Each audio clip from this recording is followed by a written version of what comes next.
మనం సాధించుకోవచ్చు అని చాలా సందర్భంలో మనం మాట్లాడుకున్నాం. కానీ అందరూ కూడా ప్రార్థన చేస్తున్నాము, కానీ అనుకున్నది సాధించలేని వారు ఎక్కువ మంది.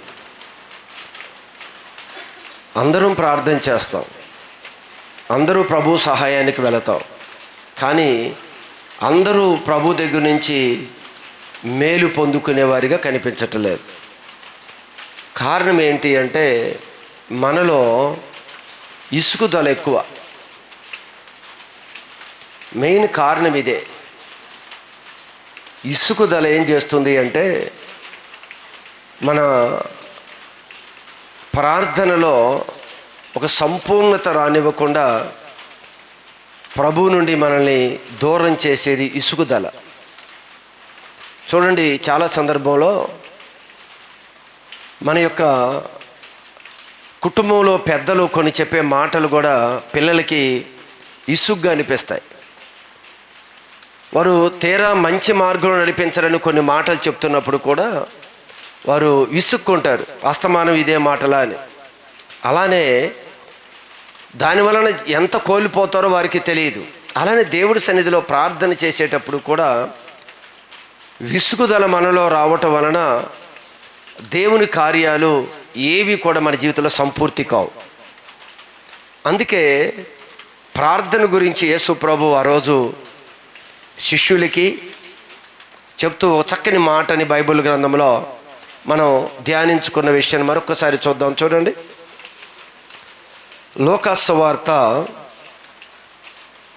18వ అధ్యాయము, లోకాసు వార్త 18వ అధ్యాయము 1వ వాక్య భాగాన్ని ఒక్కసారి జాగ్రత్తగా చూద్దాం. వారు విసుకక నిత్యము ప్రార్థన చేయుచుండవలెననుటకు, నిత్యము ప్రార్థన చేయాలి అనేది దేవుని యొక్క ఉద్దేశం. వారు విసుకక నిత్యము ప్రార్థన చేయాలి అనే ఒక ఆలోచన కలిగి యేసు ప్రభు వారికి ఒక ఉపమాన రీతిలో ఒక విషయం చెప్పటానికి యేసు ప్రభు ప్రయత్నం చేస్తున్నారు. అంటే అందరిలో ఏమవుతుంది అంటే మనం ప్రార్థన చేస్తాము, ఆ ప్రార్థనలో ఇసుకుదల ఎంత ప్రమాదకరమో, ఎంత నష్టాన్ని మనకు కలగజేసిద్దో ఈ రాత్రి ఉదయకాలము మనం ఈ మాటలు మనం జాగ్రత్తగా ఆలకించాలి. సంపూర్ణంగా ప్రభుతో గడపటానికి ప్రదేశంలోకి వచ్చాం కదా. ఈ సంపూర్ణ రాత్రి ప్రార్థనే కాదు, విడిగా చేసే ప్రార్థనలో కూడా మనకి విసుగుదల ఎక్కువ. అందుకే ఇప్పటికీ ఏమీ కూడా మనం పొందుకోలేదు. అందుకు యేసు ప్రభు అంటున్న మాట ఏమిటి అంటే వారు విసుగక నిత్యము ప్రార్థన చేయుచుండవలెను అనుటకు ఆయన వారితో ఈ ఉపమానము చెప్పాను. ఆయన వారితో ఒక ఉపమానము తెలియచేసుకుంటూ వచ్చాడు. ఈ ఉపమానం యొక్క ఉద్దేశం ఏమిటి అంటే మీరు విసుకొక నిత్యము ప్రార్థన చేయాలి. విసుక్కోకుండా నిత్యము ప్రార్థన చేస్తే ఎంత విజయాలు మీ జీవితంలో వస్తాయో అది మీరు తెలుసుకోవాలి అని యేసు ప్రభు ఒక ఉపమానాన్ని అక్కడ తెలియజేస్తూ ఉన్నాడు. ఏమిటి ఆ ఉపమానము? దేవునికి భయపడకయు, ఒక వ్యక్తి గురించి చెప్తున్నాడు. ఈ వ్యక్తి దేవునికి భయపడడంట, మనుష్యులను లక్ష్య పెట్టకయు. మనుషులు ఎంత పెద్దవాడు చిన్నవాడైనా మనుషులు లక్ష్య పెట్టడు, దేవునికే భయపడడంట. ఏ మనిషిని కూడా లక్ష్య పెట్టడు. ఒక న్యాయాధిపతి, అతడు ఎవరంట? న్యాయాధిపతి. ఒక పట్టణంలో ఉండెను. ఒక పట్టణంలో ఒక న్యాయాధిపతి ఉన్నాడంట. అతడు దేవునికి భయపడడు, మనుషులను లక్ష్య పెట్టడు. ఆ పట్టణంలో ఒక విధవరాలును ఉండెను. ఒక విధవరాలు కూడా ఉంది. ఆమె అతని యొద్దకు తరచుగా వచ్చి నా ప్రతివాదికి నాకు న్యాయము తీర్చమని అడుగుతూ వచ్చిందట. యేసు ప్రభు చూశారా, అసలు విసుకుక నిత్యము ప్రార్థన చేస్తే ఆ ప్రార్థనలో ఏదైనా మీరు సాధించవచ్చు అనేది ఆ వ్యక్తులకి, శిష్యులకి, తన దగ్గరికి వచ్చిన వారు అందరికీ తెలియాలి అని ఈ విషయాన్ని వారికి తెలియజేస్తూ ఉన్నాడు. ఈ స్త్రీ విధవరాలు అని రాయబడి ఉంది. ఈ వ్యక్తి దేవునికి భయపడడు, మనుషులను లక్ష్య పెట్టని ఒక న్యాయాధిపతి. అయితే ఈ స్త్రీ ఈ వ్యక్తి దగ్గరికి వచ్చి, నాకు నా ప్రతివాదికి నువ్వు న్యాయం తీర్చాలి అని అక్కడికి వచ్చి అడుగుతూ వచ్చిందంట. కానీ అతడు కొంతకాలము ఒప్పకపోయెను. కొంతకాలము ఆ న్యాయము తీర్చడానికి ఒప్పుకోలేదు. తరువాత అతడు నేను దేవునికి భయపడకయు మనుషులను లక్ష్య పెట్టకయు ఉండినను ఈ విధవరాలు నన్ను తొందర పెట్టుచున్నది కనుక ఆమె మాటి మాటికి వచ్చి గోజాడకుండునట్లు ఆమెకు న్యాయము తీర్తును అని తనలో తాను అనుకొనెను. ఏమనుకున్నాడంట? ఇవేం చేస్తుందంట? మాటి మాటికి అంటే విసుక్కోవటం లేదు. నిన్నెళ్ళి వచ్చాం కదా, మరలా ఏమి వెళ్తావు? నిన్న కాదన్నాడు కదా, మరలా ఏమి వెళ్తావు? సిగ్గుపడలేదు. అది ఎన్ని దినాల నుంచో తెలియదు. అక్కడ రాయబడి ఉన్న మాట ఏంటి?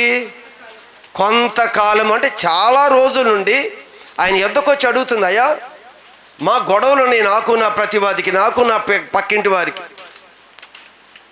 మా వారి గొడవలు ఉన్నాయి, ఇప్పుడు నువ్వు న్యాయం తీర్చు అని అడుగుతున్నప్పుడు ఆయన దేవుడికే భయపడడు, మనుషులనే లక్ష్య పెట్టని వ్యక్తి.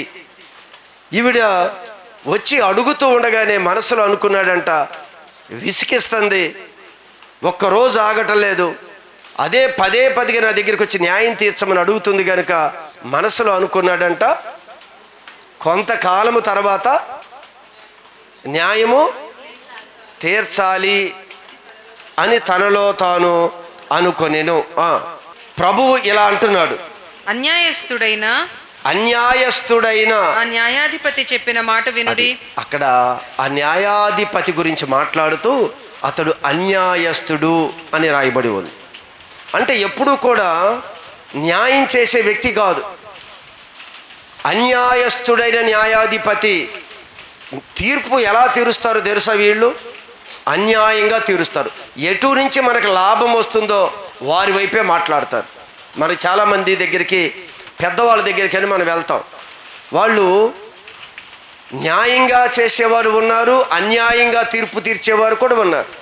ఈ అన్యాయస్తుడైన న్యాయాధిపతి అంటే ఇతను తన ప్రతివాది తను వెళ్ళినప్పుడు ఈవిడికి భర్త లేడు, ఈ ఒకవేళ పేద స్త్రీ ఏమో, కానీ న్యాయం మాత్రం తీర్చటం లేదు. కానీ అన్యాయస్తుడు కనుక ఒకవేళ ప్రతివాది వైపు మాట్లాడుతున్నాడేమో, లంచాలు తీసుకొని మాట్లాడతారు కదా, డబ్బు ఎవరిస్తే వారి వైపు మాట్లాడతారు కదా.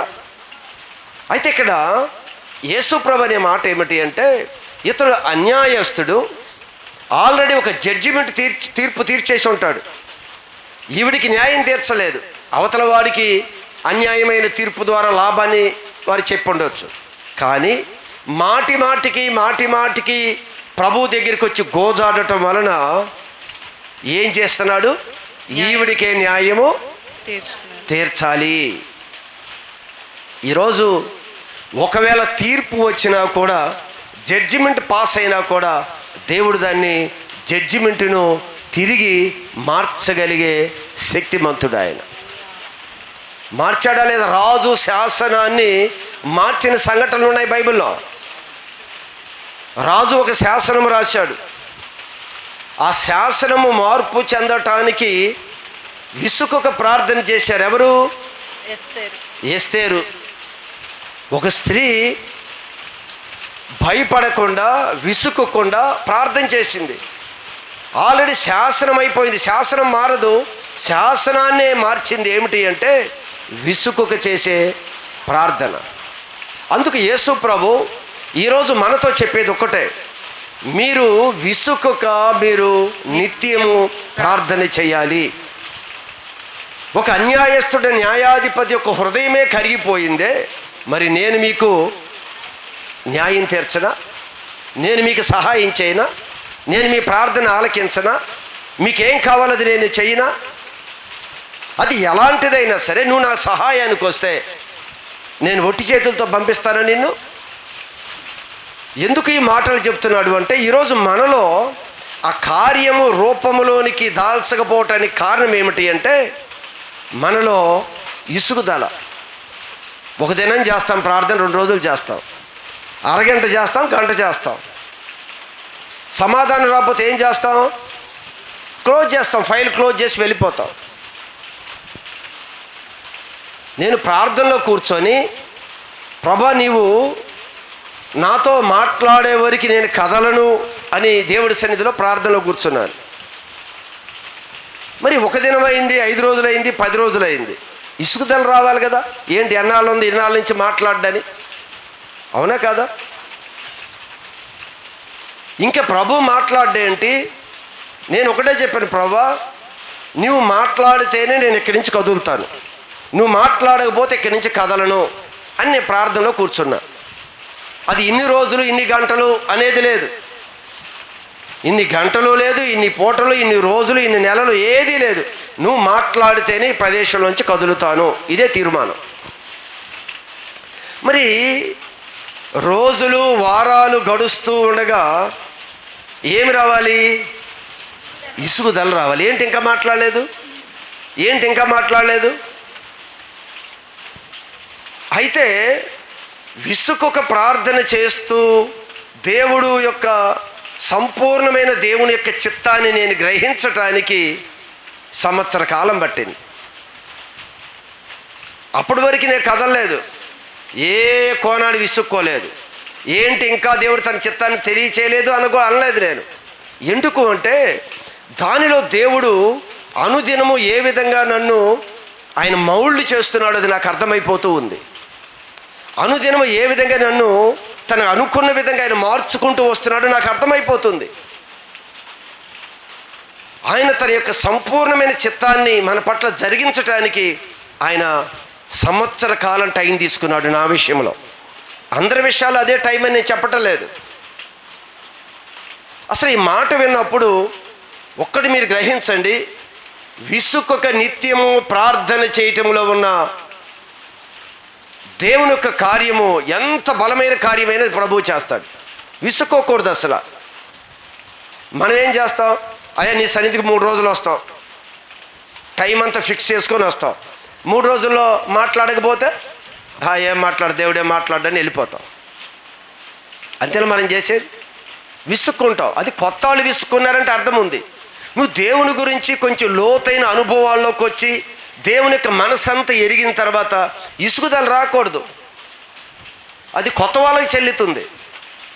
నేను కూడా తొలి దినాల్లో దేవుడి దగ్గరికి వెళ్ళినప్పుడు 3 దినాలంటే 3 దినాలు ఆయన మాట్లాడకపోతే ఈయన మాట్లాడేవాడు కాదు, ఏం కాదు అని అన్నీ సర్దేసుకున్న టైం అది. అది తొలి దినాల్లో. ఈరోజు దేవుడి గురించి అనుభవం మనకు తెలుసు కదా, దేవుని యొక్క ప్రేమ ఏంటో తెలుసు కదా, దేవుడు ఎంత బలవంతుడో తెలుసు కదా, దేవుడు ఏదైనా చేయగలడని మనకు తెలుసు కదా. కానీ మనం విసుక్కుంటాం ఊరికినే.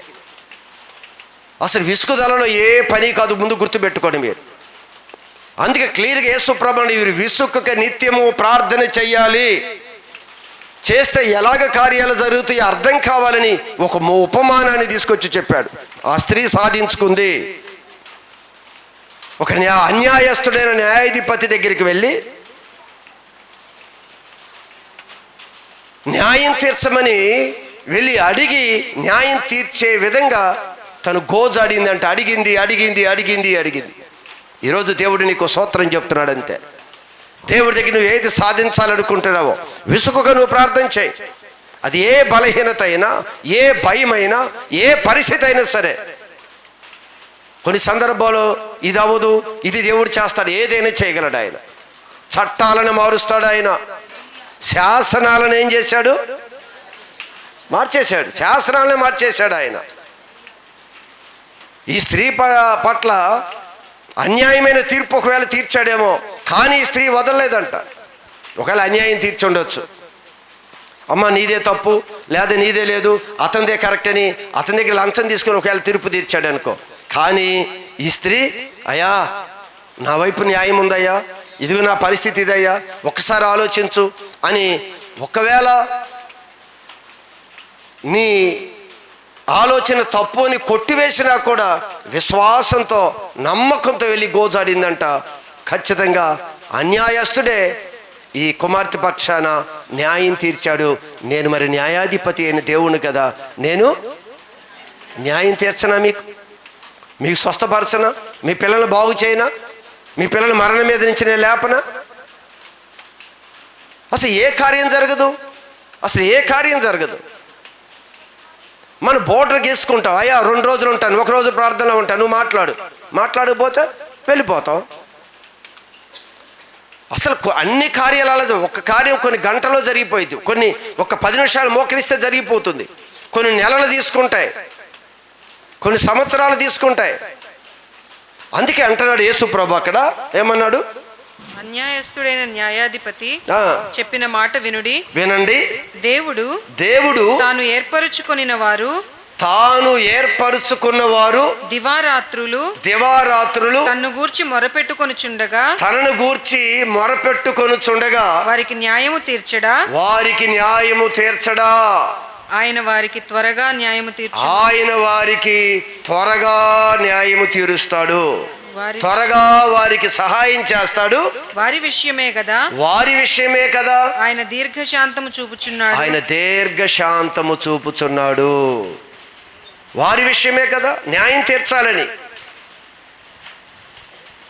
దీర్ఘశాంతము చూపుచున్నాడు. నోట్లు ఏమనుంది, ఆలస్యము చేయుచున్నాడు. ఎందుకు ఆలస్యం చేస్తున్నాడు ఆయన? ఎందుకు ఆలస్యం చేస్తున్నాడంట? వారి విషయంలోనే, వారికి మేలు చేయాలనే విషయంలోనే, వారిని ఒక పరిపూర్ణమైన కార్యాన్ని జరిగించాలని నేను ఆలస్యం చేస్తున్నాను. ప్రభువేజ నేనే ఆలస్యం చేస్తున్నానని చెప్తున్నాడు ఆయన. మరలా చదవండి ఆ పదాన్ని. దేవుడు తాను ఏర్పరుచుకున్న వారు దివారాత్రులు, మన గురించే చెప్తున్నాడు ఆయన. దేవుడు తాను ఏర్పరుచుకున్న వారు దివారాత్రులు తన్ను గూర్చి మొరపెట్టుకొనుచుండగా. ఎప్పుడు మొరపెట్టారంట? రాత్రింబగళ్ళు దేవుని యొద్ద మొరపెడితే ఎంత అద్భుతం ఉందో చూడండి. తాను ఏర్పరచుకున్న పిల్లలం కదా మనందరం కూడా, దేవుని యొక్క ప్రియ బిడ్డలం కదా మనం. అందుకే దావీదు అలా మాట్లాడాడు, మనం సున్నతి పొందిన వారం, జీవము కలిగిన దేవుడు మన దేవుడు. అసలు మన ముందు ఎవరు నిలబడతారు? చూడండి ఇక్కడ ఏమంటున్నాడు, దేవుడు తాను ఏర్పరుచుకున్న. ముందు ఈ మాట గ్రహించండి, దేవుడు నన్ను ఏర్పాటు చేసుకున్నాడు, దేవుడు నన్ను విమోచించాడు, దేవుడు తన కుమారుడిగా చేర్చుకున్నాడు, దేవుడు నన్ను కుమార్తెగా చేర్చుకున్నాడు. ముందు ఇది ఎరగాలి. తాను ఏర్పరచుకున్న పిల్లలు దివారాత్రులు తన్ను గూర్చి మొరపెట్టుకొనుచుండగా, దేవుని గూర్చి మొరపెట్టుకొనుచుండగా వారికి న్యాయము తీర్చడా ఆయన వారికి త్వరగా న్యాయము తీరుస్తాడు. వారి విషయమే కదా ఆయన దీర్ఘశాంతము చూపుచున్నాడని మీతో చెప్పుచున్నాను. దీర్ఘశాంతము చూపుచున్నాడు అన్నదానికి ఫుట్ నోట్లు ఏమి రాశారు? ఆలస్యము చేయుచున్నాడు. అక్కడ 2 పదాలు కనిపిస్తాయి. ఒకటి త్వరగా న్యాయము తీర్చును అని చెప్పాడు. తర్వాత ఏమంటున్నాడు? ఆలస్యము చేయుచున్నాడు. ఎందుకంట? వారి విషయమే నేను ఆలస్యము చేస్తున్నాను అని చెప్తున్నాడు. వారి విషయమే ఆలస్యం చేస్తున్నాను అన్నాడు. త్వరగా నేను న్యాయం తీరుస్తాను అని చెప్తున్నాడు. చాలా త్వరగా తీరుస్తాను. అసలు ఎందుకు ఈ ఆలస్యమో తెలుసా? మీకు అర్థం కావటానికి చిన్న సందర్భాన్ని చెప్తాను. ఎందుకు ఈ ఆలస్యమో ఒక్కసారి చూద్దాం. యిర్మీయా పుస్తకం 33వ అధ్యాయము 1వ వచనం నుంచి చదవండి. యిర్మీయా చెరసాల ప్రాకారములలో ఇంకా ఉంచబడి ఉండగా యెహోవా వాక్కు యిర్మీయా ఎక్కడున్నాడు? చెరసాల చెరసాల్లో ఉన్నాడు. జాగ్రత్తగా గమనించండి. దేవుని యొక్క ప్రవక్త, దేవుడికి ఇష్టమైన కుమారుడు యిర్మీయా. ఈ యిర్మీయా చెరసాల్లో ఉన్నాడు. చెరసాల్లోకి దేవుని వాక్కు వచ్చింది. దీనికి ముందు అసలు యిర్మీయా ఎందుకు చెరసాల్లోకి వెళ్ళాడు అనేది తెలియాలి. యిర్మీయా చెరసాల్లో ఉన్నాడు. చెరసాల్లోకి యెహోవా వాక్కు బయలుదేరింది, దేవుడి మాట వచ్చింది. అయితే ఈ యిర్మీయా చెరసాల్లోకి ఎందుకు వెళ్ళాడు అనేది మనం జ్ఞాపకం చేసుకుంటే, ఈ యిర్మీయాతో దేవుడు ఒక విషయం చెప్పాడు. నువ్వు వెళ్ళి ఈ యోధా ఇశ్రాయేలు ప్రజలతో ఒక విషయం చెప్పు. మీరు శత్రువుల చేతికి నేను మిమ్మల్ని అప్పగిస్తున్నాను. మీరు వెంటనే వారి చేతులకి మీరు సరౌండర్ అయిపోండి. ఏమంటున్నాడు? దేవుడు చెప్తున్నాడు యిర్మీయా ద్వారా, నేను ఈ పట్టణమును కల్దీయుల చేతికి బబులోను రాజైన నెబుకద్నెజరు చేతికి బబులోను రాజు చేతికి అప్పగింపబోచున్నాను. చూసావా? వీళ్ళ ప్రజలనంట, సున్నత పొందిన ప్రజల్ని, దేవుణ్ణి ఆరాధించే ఈ ప్రజలనంట మీ బబులోను చేతికి నేను అప్పగించబోతున్నాను. ఎందుకు అప్పగించబోతున్నారు? ఎందుకు దేవుడు అప్పగిస్తున్నాడో తెలుసా? వీరంట దేశంలో బయలు విగ్రహాలని, ప్రతిమలను తయారు చేసి వాటిని పూజించడం మొదలుపెట్టారంట. ఆ బయలు దేవతకి పిల్లలని బలిగా అర్పించడం ప్రారంభించారంట వీరు. అంటే వీరు ఇష్టానుసారంగా ఒక పాపము చేస్తూ ఉన్నారు. ఆ టైంలో దేవుడు యిర్మీయాను పంపించి, ఇదిగో మిమ్మల్ని ఒక శత్రువుల చేతికి అప్పగిస్తున్నాను, మీరు వారికి లోబడి నేను చెప్పిన విధంగా వెళ్ళిపోండి.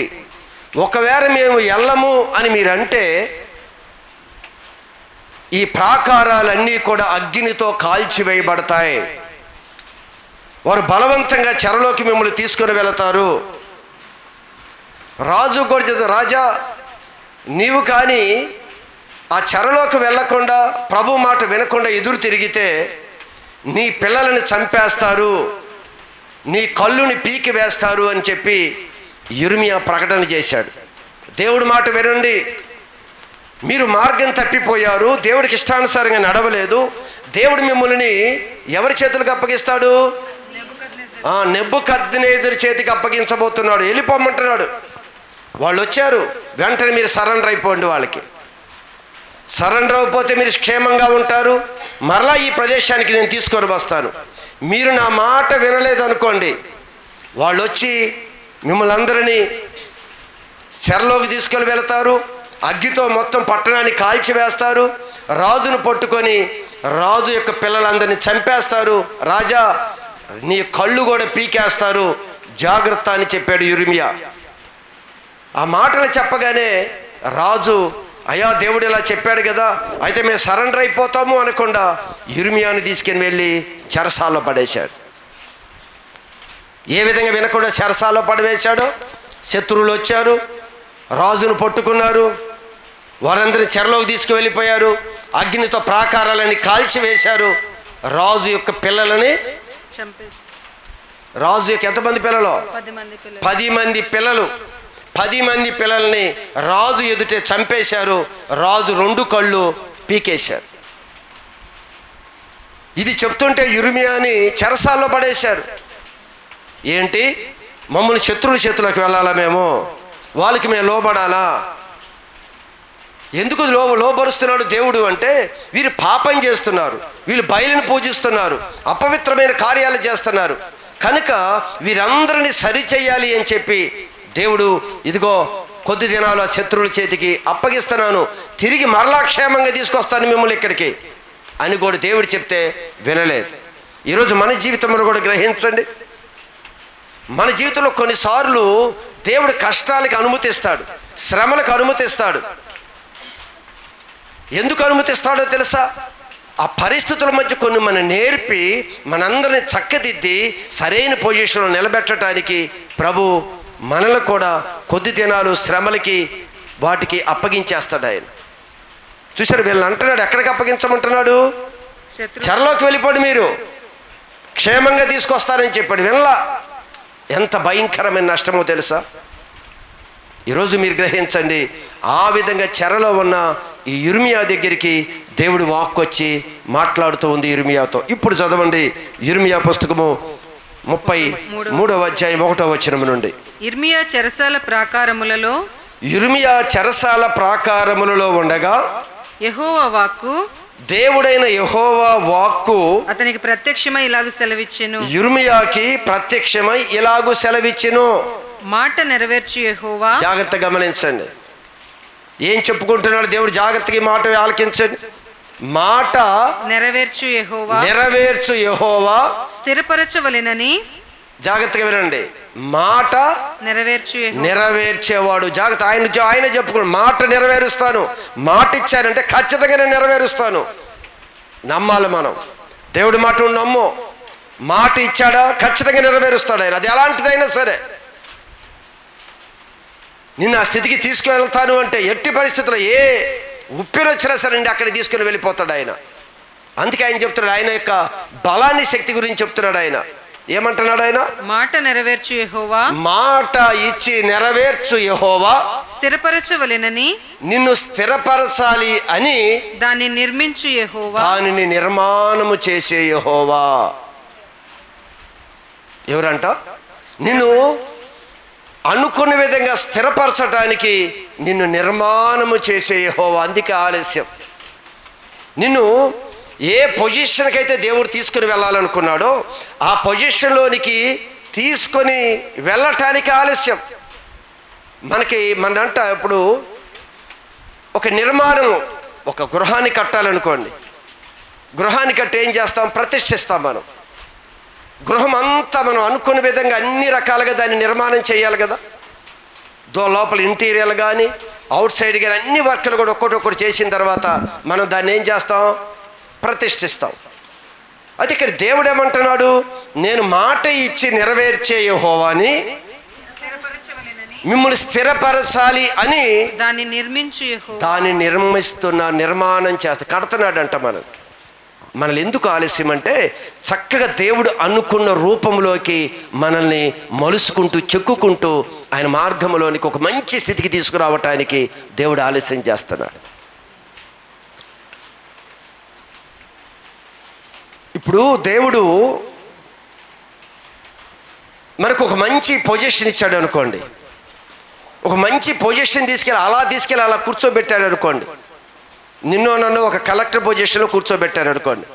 అసలు అక్కడికి వెళ్ళిన తర్వాత పాలించడం కానీ, దాన్ని ఏ విధంగా దాన్ని ఇచ్చిన అవకాశాన్ని సద్వినియోగపరుచుకోవాలి మనకేమైనా అర్థమవుతుందా? ఏమీ అర్థమవుదు. దానికి వెళ్ళటానికి అంత ట్రైనప్ అయిపోయి అక్కడ తీసుకుని వెళ్ళారనుకోండి, మనకు ఖచ్చితంగా ఏ ఉద్దేశం ఏదైతే అది ఇచ్చారో ఆ పని సంపూర్తి చేయగలం. ఇక్కడ కూడా దేవుడు అంటున్నాడు, మాట ఇచ్చిన యెహోవా స్థిరపరచవలెనని. అది స్థిరపరచాలి మిమ్మల్ని అని దాన్ని నిర్మించు నిర్మాణము చేస్తూ ఉన్నాడు. మిమ్మల్ని మంచిగా ఒక స్థిరపరిచి మిమ్మల్ని ప్రతిష్ఠించడానికి ఆయన నిర్మాణం చేస్తున్నాడు కనుక ఆలస్యము చేయుచున్నాను. ఆ నిర్మాణాన్ని చూస్తే అందరూ ఆశ్చర్యపోయే విధంగా మన నిర్మాణం చేస్తాడు ఆయన. అందుకే ఆలస్యం. వీళ్ళని చెరలోకి ఎందుకు తీసుకువెళ్ళాలో తెలుసా? వీళ్ళ స్వభావాన్ని మార్చటానికి ఆ చెరలోకి తీసుకుని వెళ్తే అక్కడ వాళ్ళు ఎలా అనగొట్టాలో అన్నీ అనగొట్టించి స్వభావాన్ని అంతటి మార్చిన తర్వాత మరలా క్షేమంగా నేను ఈ దేశంలోకి తీసుకొస్తాను అని చెప్తున్నాడు దేవుడు. ఆలస్యం ఎందుకు చెప్పండి? అర్థమైందా? ఆలస్యం దేనికన్నాడు? మిమ్మల్ని స్థిరపరచవలెనని నిర్మిస్తూ ఉన్నాడు, నిర్మాణం చేస్తూ ఉన్నాడు. మనం మంచిగా అందరి ముందు గొప్పగా చేయటానికి మనల్ని నిర్మాణం చేయాలి ఆయన. కట్టాలి కదా, మన స్వభావం మార్చాలి, మాట తీరు మార్చాలి, అన్నీ మార్చుకురావాలి కదా. ఎప్పుడు చిక్కుతాం? మనకి ఈ బలహీనతలో ఉన్నప్పుడు, ఈ బాధలో ఉన్నప్పుడు దేవుడు చిక్కుతాం. అప్పుడు ఆయనని మౌల్డ్ చేసి ఆయన అనుకున్న రూపం వచ్చే వరకు ఆయన తన యొక్క పనిని చేస్తూ చెక్కుతూనే ఉంటాడు. మనం ఏం చేస్తాం? ఇసుక్కొని ఇంకా దేవుడు ఏంటి చెప్పలేదు, సంవత్సరం రోజులు అని చెప్పారు. జాగ్రత్తగా మాట గమనించండి. నువ్వు ఎప్పుడు తెలియజేస్తే అప్పుడు నేను ఇక్కడి నుంచి కదులుతాను అని చెప్పాను. ఎందుకు ఆయనకు సంవత్సరం పట్టిందో తెలుసా? నన్ను ఎక్కడ ఏ విషయంలో నన్ను స్థిరపరచాలి, ఒక సేవలో ఆయన స్థిరపరచాలి అనుకున్నాడు. నేను సేవలో స్థిరపడి దేవుని అనుకున్న చిత్తాన్ని మీరు జరిగించటానికి ఆయన నన్ను ఏం చేశాడు? ఆ సంవత్సరం నిర్మిస్తూ ఉన్నాడు, కడుతున్నాడు. నన్ను నిర్మాణం చేయటానికి, సేవకు అనుకూలంగా నాకు నిర్మాణం చేయటానికి సంవత్సర కాలం పట్టింది. మనం కూడా ఏంది ఆలస్యం చేశాడు? ఏంటి ప్రభు ఆలస్యం చేస్తున్నాడు? ఏంటి నా ప్రార్థన జవాబు ఇవ్వలేదు? ఏంటి ఉద్యోగం సంగతి తేలలేదు? ఇప్పుడు ఆయన, నువ్వు ఒక పని కొరకు ఆయన దగ్గరికి వచ్చావు. రాగానే ప్రభు ఏం చేస్తాడో తెలుసా? నిన్ను చెక్కుతూ అనుకున్న విధంగా దాన్ని నిర్మాణం చేస్తూ ఉంటాడు. నిన్ను కట్టాలి, చక్కగా కట్టి ఆయన అనుకున్న ప్రదేశాన్ని తీసుకుని వెళ్తే అత్యధికమైన విజయాన్ని నువ్వు సాధిస్తావు. తలెత్తుకునే విధంగా దేవుడు నిలబెడతాడు. నువ్వు ఆయన దగ్గరికి వచ్చావంటే ఆషామాషిగా బ్లెస్ చేసి వెళ్ళిపో అనడు. ఆషామాషిగా బ్లెస్ చేసి వెళ్ళిపోతే దేవుడి నామానికి అవమానమే తెస్తాం మనం. కానీ దేవుడు తన ప్రేమించిన వారు, తను ఏర్పరచుకున్నవారు దివారాత్రులు ప్రార్థన చేస్తూ ఉండగా వారికి న్యాయము తీర్చనా? వారి కొరకే కదా నేను దీర్ఘశాంతం చూపుతాను, వారి కొరకే కదా నేను ఆలస్యం చేస్తున్నాను అన్నాడు. మనకేంది దేవుడు ఏంది ఆలస్యం చేస్తున్నాడు? నా కొరకు ఆలస్యం చేస్తున్నాడు అంటాడేంటి? నా కొరకు ఆలస్యం చేశాడు ఆయన సంవత్సరం. నా కొరకు ఆలస్యం చేశాడు సంవత్సరం. అర్థమవుతుందా? సంవత్సరం రోజులు ఆలస్యం చేశాడు నా కొరకే. అది నెలలో పంపించవచ్చు కదా అయ్యా, నన్ను 15 రోజుల్లో పంపించవచ్చు కదా నీ సేవకి. లేదు, ఆయన మన కట్టడానికి ఎన్నో ప్రత్యక్షతలు, ఎన్నో అనుభవాలు, ఎన్నో దర్శనాలు, ఎన్నో తీసుకొచ్చాడు. కానీ చివరికి నువ్వు వెళ్ళు, నీ పని పూర్తయింది అని చెప్పడానికి మాత్రం సంవత్సరం కాలం పట్టింది. యోసేపుని ఏం చేస్తానని చెప్పాడు? మాట ఇచ్చి నెరవేర్చు యెహోవా. ఏం మాట ఇచ్చాడు అమ్మా? ఏంటి యోసేపుకి ఏం చెప్పాడు? కళ చెప్పలేదా? కళ తల్లిదండ్రులు చెప్పలేదా? ఏమని చెప్పాడు దేవుడు? సూర్య చంద్ర నక్షత్రాలు సాగిలు పడతాయి, పొలంలో పనులన్నీ నా పనికి సాగిలు పడ్డాయి. చూడండి, జాగ్రత్తగా మీరు గమనించండి. చాలా సందర్భాల్లో ప్రార్థన గురించి మాకు తెలియదని మనం మాట్లాడతాం. ఎన్నిసార్లు మేము వినలేదు ప్రార్థన గురించి? విసుగుక నిత్యము ప్రార్థన చేయండి అని ఉపమానం చెప్పాడు, అలా చేయమన్నాడు. ఏంటి, ఎందుకు ఆలస్యం? యోసేపుకి ప్రభు చెప్తున్నాడు, నిన్ను అలా ఉన్నతమైన స్థితిలో ఉంచుతాను అని చెప్పి. అందుకే బైబిల్ చెప్తుంది, మాట ఇచ్చి నెరవేర్చేవాడు ఆయన. కనుక ఆయన ఏం చేస్తాడనుకున్నావు? నిన్ను స్థిరపరచాలి. యోసేపుని ఒక ప్రైమ్ మినిస్టర్గా, ప్రధానమంత్రిగా స్థిరపరచాలి అని ఇప్పుడు యోసేపుని ఏం చేస్తున్నాడు? నిర్మాణం చేస్తున్నాడు. అనుకూలంగా ఆ ప్రధానమంత్రి స్థానానికి అనుకూలంగా మౌల్డ్ చేస్తూ ఉన్నాడు. ఈరోజు దేవుడు నువ్వు ఏది అడుగుతున్నావో ఖచ్చితంగా దేవుడు నీకు అది ఇవ్వాలి అంటే దానికి నువ్వు అర్హురాలుగా దేవుని ముందు నేను తయారు చేస్తాడు. ఒట్టొట్టుగా వెళ్ళిపోయి ఓడిపోయి వస్తాం. మీరు గుర్తుపెట్టుకోండి. ఏదో సింపుల్గా ఈ రాత్రి ఇప్పుడు గంటలో నాకు ఇచ్చేయి ప్రభు అని అడగండి. ఫెయిల్ అయిపోతాం, మధ్యలోనే ఫెయిల్ అయిపోతాం, సిగ్గుపడతాం. పూర్తిగా ఆయన అనుకున్న విధంగా అంత నిర్మాణము చేసి, ఆయన అంతా పూర్తి చేసి ఆయన స్థిరపరచాలి మనల్ని. అన్నీ చేసి నన్ను స్థిరపరచడానికి సంవత్సరం పట్టింది. ఈ సంవత్సరంలో ఎన్ని దెబ్బలు కొట్టి, ఎన్ని చేసి, అది మార్చుకో, ఇది మార్చుకో, ఇది తీసేయి, అది తీసేయి, అన్ని చేసి చేసి చేసి చేసి అంత ఇల్లు ఎలా కట్టుకుంటూ వచ్చాడో నన్ను అలా కట్టుకొని పరిచర్యకి అనుకూలంగా మార్చటానికి అంత టైం పట్టింది. ఎవరి కొరకు ఆలస్యం చేశాడు ఆయన? అంతే కదా. నీ కొరకే ఆలస్యం చేస్తున్నాను అంటున్నాడు ఆయన.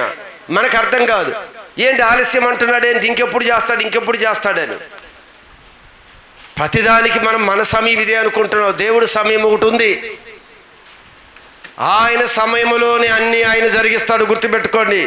నువ్వు అనుకునే సమయం, నేను అనుకునే సమయంలో జరగవివి. ఆయన అనుకున్న సమయం ఉంది. ఆ సమయంలో జరిగించే వరకు మాట ఇచ్చు యెహోవా నెరవేర్చువాడు అని చెప్పి విసుకక నిత్యము ప్రార్థన చేయాలి. విసుకక నిత్యము ప్రార్థన చేయాల్సిందే, అది ఏదైనా సరే. ఆ విధంగా దేవుడు ఆలస్యంలో కూడా నువ్వు ఆనందంగా కానీ దేవుడికి అంగీకరిస్తే చక్కగా మౌల్డ్ చేస్తాడండి. ఆయన చక్కగా మౌల్డ్ చేస్తాడు. ఆయన చేతుల్లోకి అప్పగించుకోవాలి. ఎలా చెక్కుతావో చెక్కు, ఎలా చెక్కుతావో చెక్కు. ఆయన చేతులకు అప్పగించుకొని చూడు. ఆలస్యమైన ఈ లోపు ఏమవుతుంది మనకి? అదేంది, కష్టం వచ్చింది, ఇబ్బందులు వచ్చాయి, ఎలా వచ్చింది, దేవుని నమ్ముకున్నాను, రోజు ప్రార్థన చేస్తున్నాను, ఏంటి ఇంకా ఏ లాభం వచ్చింది? అసలు ఎన్ని చేస్తున్నాడు ఆయన నీ గురించి తెలుసా? నీ కొరకే కదా దీర్ఘశాంతము చూపుతున్నాను, నిన్ను స్థిరపరచాలనే కదమ్మా.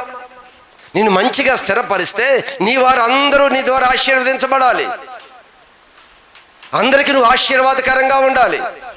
అందుకే కదా నేను ఆలస్యం చేస్తుంది. మనం ఈ లోపు ఏమనుకుంటాం, అలుగుతాం ఆయన మీద. అమ్మా అలగమా, ఇంకా గర్భఫలం ఇవ్వలేదేంటి, ఇంకా ఆలస్యం చేశాడేంటి దేవుడు, ఇంకా ఉద్యోగం ఇవ్వలేదేంటి, ఎన్నాళ్ళు అయింది, నేను ప్రభువు నమ్ముకోలేదా? నమ్ముకోని వాళ్ళందరికీ వచ్చాయి. నువ్వు ఉద్యోగం అని వస్తే, నువ్వు వివాహం అని వస్తే, నువ్వు గర్భఫలం అని వస్తే దేవుడు ఆ వచ్చి నువ్వు ప్రార్థన చేస్తూ ఉండగా ఆయన ఇదే అవకాశం అనుకున్న రూపంలోకి ఆయన తీసుకొచ్చేస్తాడు. అంత చక్కగా స్వభావాన్ని అంతా మార్చుకొని అప్పుడు నువ్వు అనుకున్నది ఇస్తాడు. అప్పుడు దేవునికి ప్రయోజనకరంగా మనం మార్చబడతాం. అందుకే అడగకుండా ఇచ్చిన వారు ఉన్నారు, దేవుడి ద్వారా అడిగి పొందుకున్న వారు ఉన్నారు, దేవుడు చెప్పించిన వారు ఉన్నారు. వారికి వీరికి చాలా వ్యత్యాసాలు కనిపిస్తూ ఉంటాయి మనకి. గమనించండి, ప్రార్థనలో విసుగుదల రాకూడదు, ఏది రాకూడదు. ఖచ్చితంగా ఆయన మొర ఆలకిస్తాడు. ఆయన చెవిటివాడు కాదు, ఆయన గుడ్డివాడు కాదు. అందుకే ఆయన అంటాడు, దీవించడానికి, ఆశీర్వదించడానికి, స్వస్థపరచడానికి నా చేతులేమి కొరసగావు. అందుకు ఈ ఇశ్రాయేలు ప్రజలనే చెరకు పంపిస్తానని చెప్తున్నాడు ఆయన. నువ్వు తప్పుడు పనులు చేస్తున్నారు, మీరు బయలుకి పూజలు చేస్తున్నారు, పిల్లల్ని బలిస్తున్నారు. మీరు వెళ్ళండి, చెరలో వెళ్ళండి కొన్నాళ్ళు, మళ్ళీ చెరలో నుంచి క్షేమంగా తీసుకొని వస్తాను ఇక్కడికి. మీ పొలాలు కొనుక్కుంటారు, ఇల్లు కట్టుకుంటారు, అన్నీ చేస్తారు. నా మాట విని వెళ్ళండి చెరలోకి. మేము వెళ్ళాం అన్నారు, ఈడ్చుకొని వెళ్ళారు. అగ్గిని వేసి తగలబెట్టేశారు అన్ని ప్రాకారాలను, కళ్ళు పీకేశారు, పిల్లల్ని చంపేశారు. అంత దుస్థితి రాకముందే దేవుడి విషయాన్ని తెలియజేశాడు. ఈరోజు మనతో కూడా చెప్తున్నాడు ఆయన. ఈరోజు మనం ఎన్ని విషయాల్లో మార్గాలు తప్పిపోతున్నాం మనం చెప్పండి.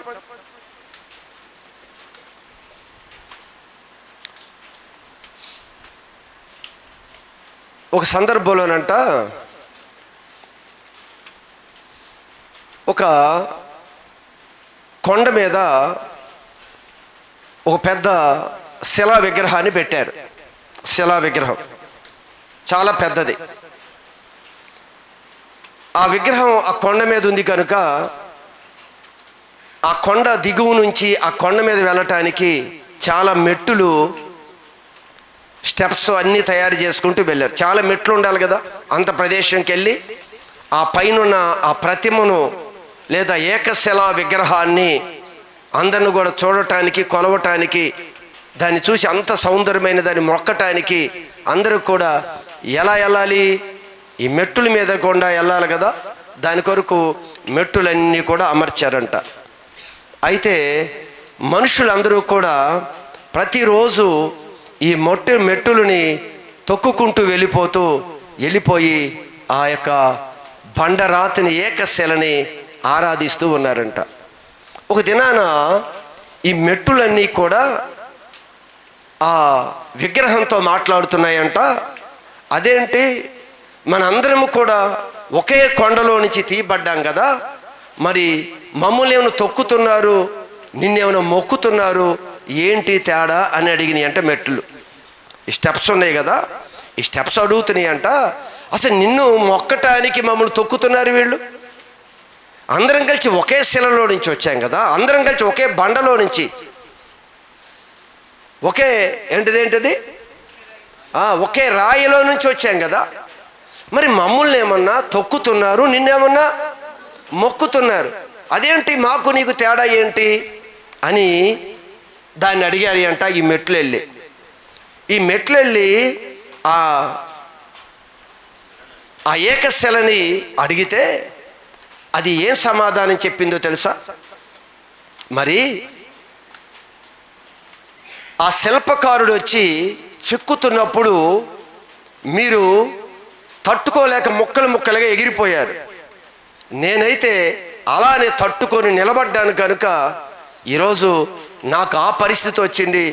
మీరు దానిలోంచి తట్టుకోలేక వెళ్ళిపోయారు కనుక మీకు ఈ పరిస్థితి వచ్చింది అన్నట్ట. ఈరోజు మన జీవితంలో కూడా ప్రభు చెక్కుతున్నప్పుడు తట్టుకోలేక ఎగిరిపోయే వాళ్ళు కూడా ఉన్నారు. వాళ్ళ పరిస్థితి ఎలా ఉంటుందో మీరు గమనించండి. చెక్కుతున్నప్పుడు దానికి అనుకూలంగా మనం అనుమతించగలిగితే మనల్ని మంచి సారూప్యంలోకి దేవుడు తీసుకొస్తాడండి. దేవుడు చెక్కుతున్నప్పుడు అందుకే అంటాడు, దీర్ఘశాంతం ఎందుకు చూపుతున్నాను? మీ కొరకే కదా మా ఆలస్యం చేస్తుంది, నేను నీ త్వరగానే న్యాయం చేస్తాను. ఈ ఆలస్యానికి కారణం ఏంటి అంటే మీరు స్థిరపరచాలి అని మిమ్మల్ని నేనేం చేస్తున్నాను? నిర్మాణం చేస్తున్నానమ్మా. ఈ కొండ రాయిని అనుకూలమైన శిలగా చెక్కుతున్నప్పుడు అంట కొన్ని రాళ్ళు ఎలా ఎగిరిపోతున్నాయో ఈరోజు మనం కూడా దేవుడు మంచిగా మౌల్డ్ చేస్తున్నప్పుడు తట్టుకోలేక ఇది మాకొద్దు, మేము ఇలా ఉండలేం, ఇలా నడవలేం, ఇది వద్దు అని జారిపోతున్న రాళ్ళులాగా మనం ఉన్నాం. ఈరోజు లోకం అవమానిస్తుంది, లోకం చులకనగా లోకం తొక్కుకుంటూ వెళ్ళిపోతుంది మనల్ని. అందరూ కూడా మొక్కే విధంగా, అందరూ కూడా అబ్బా మీ దేవుడు గొప్పవాడు అని మొక్కే విధంగా, దేవుడు నామాన్ని ఘనత తెచ్చే విధంగా మనం ఉండాలి అంటే ఇదిగో ఆ చెప్పే శిల్పకారుడి చేతిలో మనం శిల్పంగా అవటానికి అన్ని సుత్తి దెబ్బలకు కూడా మనం తట్టుకోవాలి. ఎన్ని వదులుకోవాలో తెలుసా? మంచి రూపం నువ్వు అనుకో, దేవుడి చేతులకు అప్పగించు. అసలు నేను ఎలా వాడుకుంటాడో నీకు అర్థం కాదు. బైబిల్లో చాలామంది భక్తులు ఉన్నారు, కానీ దేవుడి కొరకు బహుబలంగా వాడబడిన వారు చాలా తక్కువ మంది. ఆ కాలంలో ఎంతమంది ఉన్నారు? వాళ్ళలో ఎంతమంది పేర్లు లెక్కించబడ్డాయి? కొద్దిమంది పేర్లే. కొద్దిమందే దేవుడికి అనుమతిస్తున్నారు. ప్రభా నన్ను మలుచు, నన్ను సిద్ధపరచు. ఆలస్యమని అడగరు, ఇంకెప్పుడు అని అడగరు. యోసేపు అడిగాడా? అయ్యా ఎప్పుడయ్యా? దావీదేవుని అడిగాడా? ఎప్పుడు ఇస్తావయ్యా నా సింహాసనం? అడగలే. ఎన్ని దెబ్బలు కొట్టారు దావీదుని సింహాసనము మీద కూర్చోబెట్టడానికి, ఎన్ని పరుగులు ఎత్తాడు, ఎన్ని అవస్థలు పడ్డాడు, ఎన్ని ఇబ్బందులు పడ్డాడు. ఇదేంటయ్యా ఏదో నన్ను అభిషేకించో రాజుని చేస్తానన్నావు, ఈ దెబ్బలేంటి, అరణ్యానికి పారిపోవటం ఏంటి, ఇదేంటి అన్నాడా?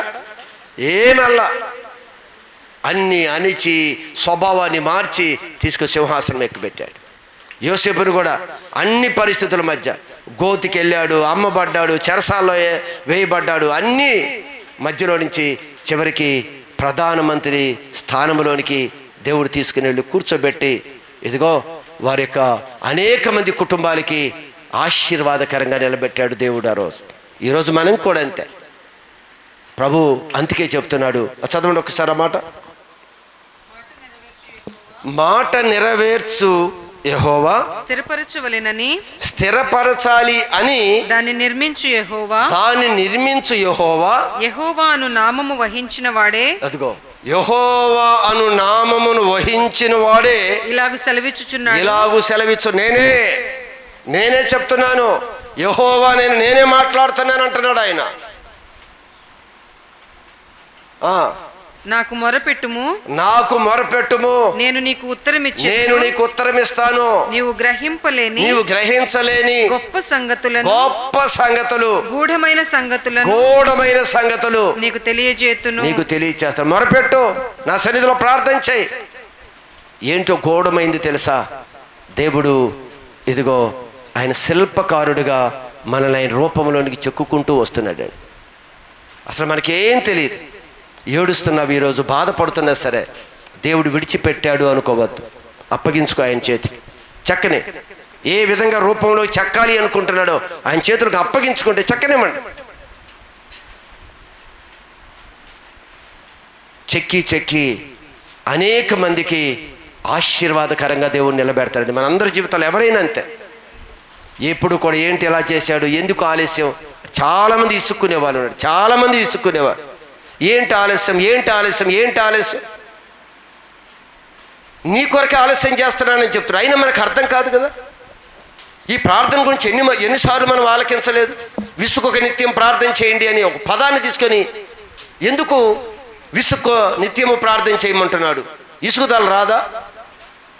ఎందుకు ఇసుగుదల వచ్చేవరకు అందుకో దేవుడు ఆలస్యం చేస్తాడు, వెంటనే చేయొచ్చు కదా.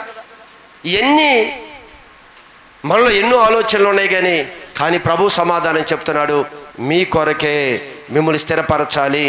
ఖచ్చితంగా మీరు అనేక మందికి దీవెనకరంగా ఉండాలి, మీరు అనేక మందికి మార్గదర్శకులుగా ఉండాలి, మీరు అనేక మంది మీ మాటల ద్వారా ఓరడించబడాలి, మీ మాటల ద్వారా అనేక మంది బలపరచబడాలి, అనేకమైన కుటుంబాలను కట్టాలి. మన మాటలు ఎంతమందిని ధైర్యపరచాలి? మనం మూలవాక్యం మొదట స్టార్టింగ్లో చెప్పుకున్నాం కదా. ఎవరినంట ఏం చెప్పుకున్నావు? హృదయంలో ఎంతోమంది హృదయాల విచారాలు ఉన్నాయి. ఆ విచారాలు కలిగిన హృదయాలని సంతోషకరంగా మార్చగలటానికి దేవుడు మనం మౌల్డ్ చేస్తున్నాడు. సంవత్సరం పట్టింది ఆయనకి. నేను చాలా సందర్భంలో అనుకుంటాను, నిజంగా సంవత్సర కాలంలో అసలు దేవుడు, అందుకే ఆశ్చర్యమైన సంగతులు మీరు మొరపెట్టో గోడమ ఏంటో గోడమ తెలుసా? అసలు దేవుడు అసలు మనని ఎలా నిర్మాణం చేస్తున్నాడు తెలుసా? మరి బ్రతికుండగానే మనం ఈ శరీరంతో ఉండగానే దేవుడు మనల్ని ఒక నిర్మాణం చేస్తున్నాడు. అది చాలా విచిత్రమైందండి. అది చాలామంది అనుకుంటే దేవుడు నా స్వభావాన్ని మార్చేశాడండి అని. అది చాలా చిన్న విషయం కాదు. అది నీ స్వభావాన్ని, నీ బుద్ధిని, నీ ఆలోచన మార్చడం అనేది చాలా సులువైంది కాదు. ఇది నా జీవితంలో దేవుడు మౌల్డ్ చేసి ఇక్కడ స్థితికి తీసుకొచ్చాడు అంటే అసలు చిన్న విషయం కాదు ఇది. అందుకే అంటాడు కదా, దేవుడంట విచిత్రముగా నన్ను నిర్మించిన నాడు ఆ దినాన్ని చూస్తే ఎలా ఉంటుందని రాశాడు. ఒకసారి చదవండి. ఆ రోజు ఈ నిర్మాణం చేయటం చూస్తేనే అంత ఆశ్చర్యం. అసలు దేవుడు ఇప్పుడు మన నిర్మాణం చేసేది మరలా విచిత్రంగా ఉంటుంది. ఇది నీ కార్యములు ఆశ్చర్యకరములు. ఆ సంగతి నాకు బాగుగా తెలిసి ఉన్నది. నీ కార్యాలు ఆశ్చర్యకరమైనవి.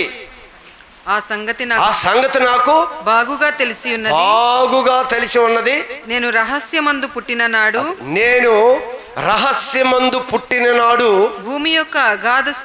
భూమి యొక్క అగాధ స్థలములలో విచిత్రముగా నిర్మింపబడిన నాడు. మనం అంటే ఎక్కడ దేవుడు నిర్మాణం చేశాడంట మనల్ని? భూమి యొక్క అగాధములో మన నిర్మాణం చేశాడంట ఆయన. అక్కడ చేసి తల్లి గర్భంలోకి మన ఎంటర్ చేశాడు ఆయన. అక్కడే రూపం, అక్కడే స్కెచ్ అంతా గీసేశాడు దేవుడు. చూడండి మరలా చదవండి. నేను రహస్యమందు పుట్టిన నాడు భూమి యొక్క అగాధ స్థలములలో విచిత్రముగా నిర్మింపబడిన నాడు నాకు కలిగిన ఎముకలు నీకు మరుగై ఉండలేదు. దేవుడంట ఆ విచిత్రంగా నిర్మాణం చేశాడు. ఈరోజు కూడా ఆ రక్షణ పొందుకున్న మన జీవితాలను కూడా విచిత్రంగా నిర్మాణం చేస్తాడండి. అందుకే అన్నాడు కదా, లాస్ట్ టైం అనుకున్నాం, ఈ శరీరముతో ఉండగానే మనం మూలగాలంట. దేని కొరకు మూలగాలో? దేవుని చేతి పని కాక దేవుని చేతే నిర్మాణము చేయబడిన ఆ గుడారము దీని మీద ధరించుకొనటానికి శరీరంలో ఉండగానే మీరు మూలుగుచున్నాము. మనం ఇక్కడ ఉండగానే అక్కడ మనకి ఒక శరీరము నిర్మాణం అయిపోతుందండి. అదొక విచిత్రం. ఇక్కడ స్వభావాన్ని మార్చుకుంటూ ఒక రూపాన్ని తీసుకుని వస్తుంటే రేపు ఈ దేహాన్ని విడిచే సమయం లోపే మనం మరొక మహిమ శరీరాన్ని కూడా మనం సిద్ధపరచుకుంటున్నాం. ఇవన్నీ కూడా రహస్యంలో దేవుడు అన్నీ మన కొరకు సిద్ధపరుస్తున్నాడు. అందుకే అంటే విసుక్కుక నువ్వు ప్రార్థన చేయి, విసుక్కుక నిత్యము ప్రార్థన చేయి.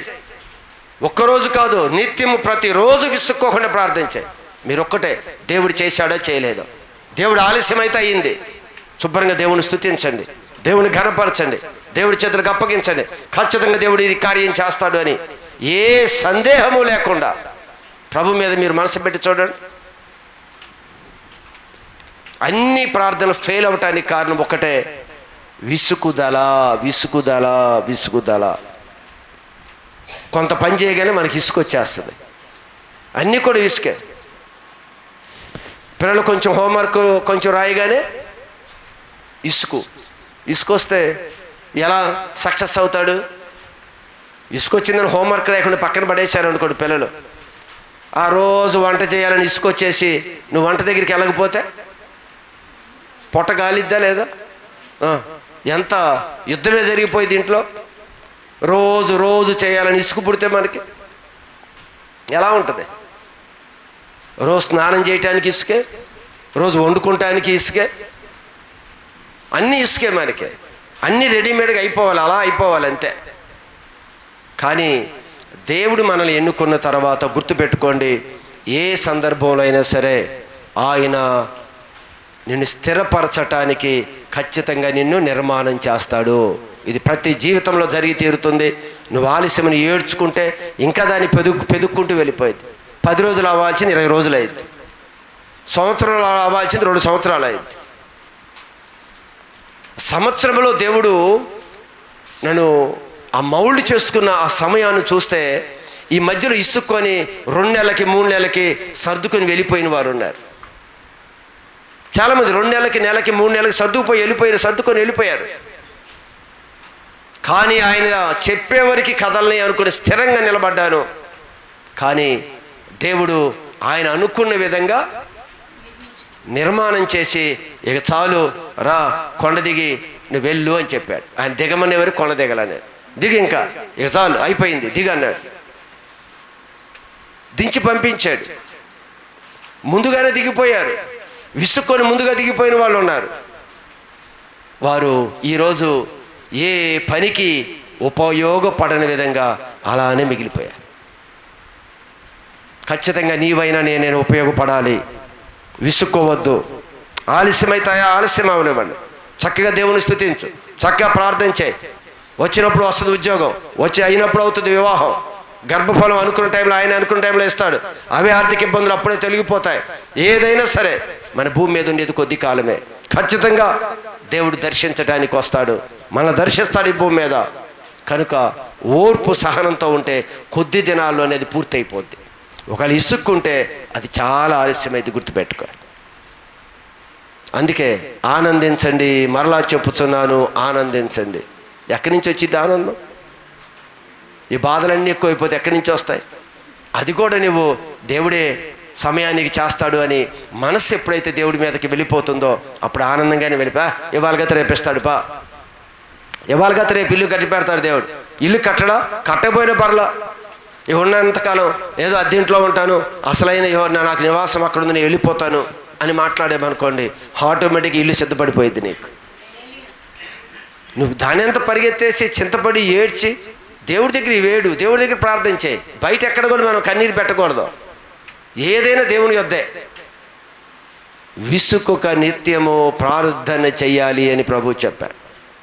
అందుకే యేసు ప్రభు చెప్తున్నాడు, ఒక స్త్రీ విధవరాలు పదే వెళ్ళి న్యాయము తీర్చే విధంగా ప్రార్థన చేసింది, మొరపెట్టింది కదా.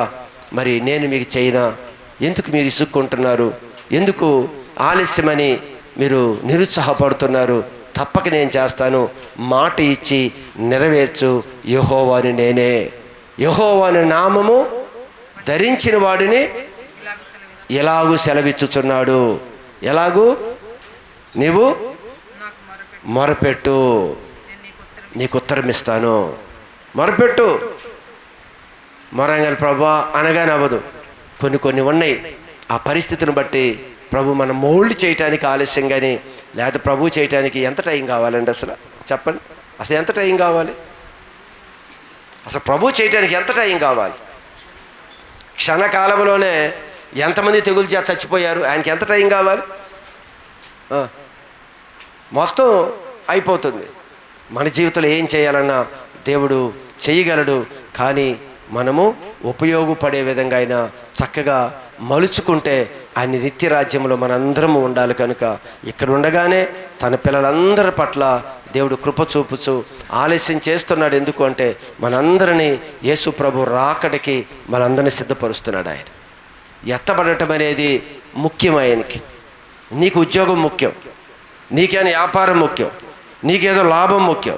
ఆయనకేం ముఖ్యం?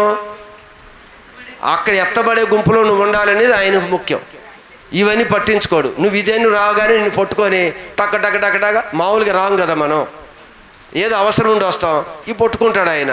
ఈ అవసరతలు ఆయన అవసరత కూడా తీర్చేసుకుంటాడు. మన అవసరం మీద వెళ్తాము, ఆయనకు ఒక అవసరం ఉంది, నా పిల్ల నా దగ్గరే ఉండాలి అని చక్కగా మన అవసరం కొరకు వెళ్తే ఆయన అవసరత అంతా తీర్చి రెడీ చేసేస్తాడు. చేసి ఆలస్యమైన మన కోరిక కూడా తీర్చుకొని ఆయన తృప్తిపరుస్తాడు. ఆయన అన్నీ జరిగిపోతాయి. కనుక ఆయన సన్నిధికి వద్దాం. దేవుడు అలాంటి కృపధన్యత అందరికీ అనుగ్రహించునుగాక. ఆమేన్.